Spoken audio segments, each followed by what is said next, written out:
नमस्कार प्यारे दोस्तों। चर्चा करते हैं बाल विकास की। विकास की प्रक्रिया गर्भधारण से लेकर मृत्यु तक किसी न किसी रूप में चलती रहती है। इसकी गति कभी तीव्र और कभी मंद होती है। मानव विकास का अध्ययन मनोविज्ञान की जिस शाखा के अंतर्गत किया जाता है उसे बाल मनोविज्ञान कह लिया जाता है। लेकिन 17वीं शताब्दी तक मनोविज्ञान का इतिहास यदि देखा जाए तो उस समय के विद्वानों ने जीवन चक्र के जो बालकों का जीवन चक्र है उसके अध्ययन को कोई विशेष महत्व नहीं दिया था। लेकिन 17वीं शताब्दी तक आते आते और 17वीं शताब्दी में कैमिनियस ने 1628 में स्कूल ऑफ इन्फेंसी की स्थापना की और उन्होंने 1657 के अंदर 2 पुस्तकें लिखी।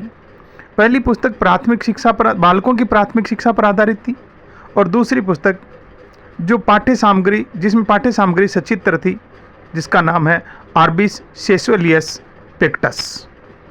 लेकिन बात 18वीं शताब्दी की करें तो उसमें जॉन लॉक, थॉमस हॉब्स, जे रूसो, इन्होंने बाल अध्ययन पर विशेष बल दिया।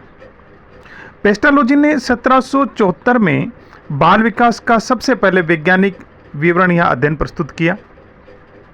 उन्होंने अपने 3.5 साल के बच्चे जीन जैक्स उर्फ जैकली का अध्ययन किया और एक बेबी बायोग्राफी लिखी। टाइडमैन ने 1787 में अपने बच्चों के शारीरिक और मानसिक विकास का निरीक्षण किया और बच्चे का नाम था फ्रेडरिक बर्गट। 19वीं शताब्दी में अगर बात करें तो स्टैनली हॉल जो एक अमेरिकन मनोवैज्ञानिक है, उन्होंने 1893 में बाल अध्ययन आंदोलन चलाया। उन्होंने 2 संस्थान स्थापित किए, चाइल्ड स्टडी सोसाइटी और चाइल्ड वेलफेयर ऑर्गेनाइजेशन। उनकी एक पत्रिका पेडागोजिकल सेमिनरी 1891 में प्रकाशित हुई, जिनमें बाल विकास संबंधी लेखों का प्रकाशन किया गया।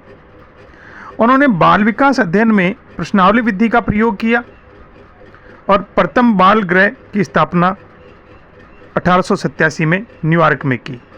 सली, जिन्होंने 1892 में British association for child study की स्थापना की।